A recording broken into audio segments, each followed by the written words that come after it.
Comfort feels like the destination, like the thing you are working toward, like the point of everything you are building. Get to a place where life is stable, predictable, and no longer requires maximum effort, and you have arrived somewhere worth arriving at. This is not an argument anyone makes out loud or writes down deliberately. Nobody sits down and commits to a philosophy of spending their years becoming as comfortable as possible. But watch how most people actually make decisions day after day in the small moments that nobody is watching. And it is the operating logic underneath almost all of it. Take the easier option when one is available. Avoid the unnecessary difficulty.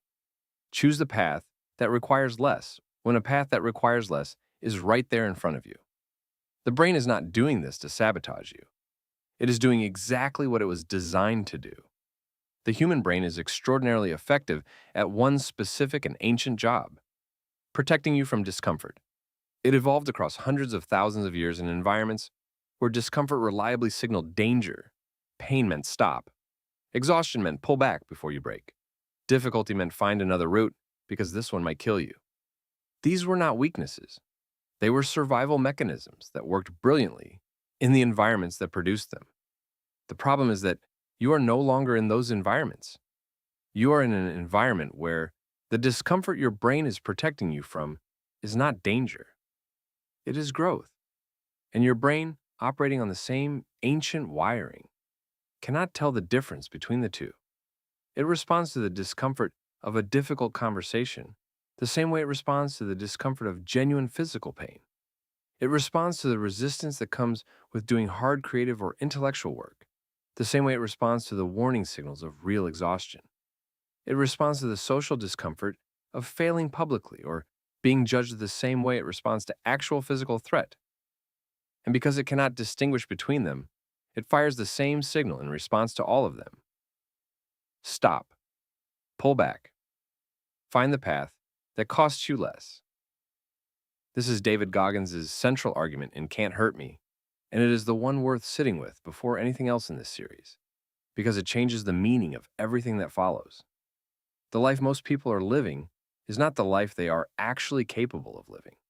It is the life that remains after the brain has successfully filtered out everything that required moving through real discomfort to reach, which means that most people are not falling short of their potential because they lack talent, opportunity, intelligence, or the right circumstances. They are falling short because they have spent their entire lives taking the off-ramp the brain offers every single time things get genuinely hard. Goggins calls this the 40% rule, and we will go deep on it in the next video. But before the number, there is a more fundamental shift that has to happen. You have to stop experiencing comfort as neutral. Comfort is not the default state of a well-functioning life. It is a signal. And in most circumstances where you feel it strongly, what it is signaling is that you have stopped. Stopped pushing. Stopped asking anything meaningful of yourself. Stopped growing in the direction you know you should be going. This is not an argument for suffering or for manufacturing hardship. It is not an argument that difficulty is inherently valuable, or that you should make things hard simply for the sake of hardness. The argument is more precise and more useful than either of those positions. It is that the version of yourself you are genuinely capable of becoming exists on the other side of the discomfort you have been consistently choosing to avoid. And every time you take the easier option, in the small moments that do not feel significant, because no one is watching and nothing dramatic is at stake, you are not resting. You are making a choice.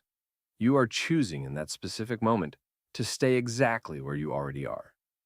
The action before episode 2 is not dramatic and does not require anything extreme.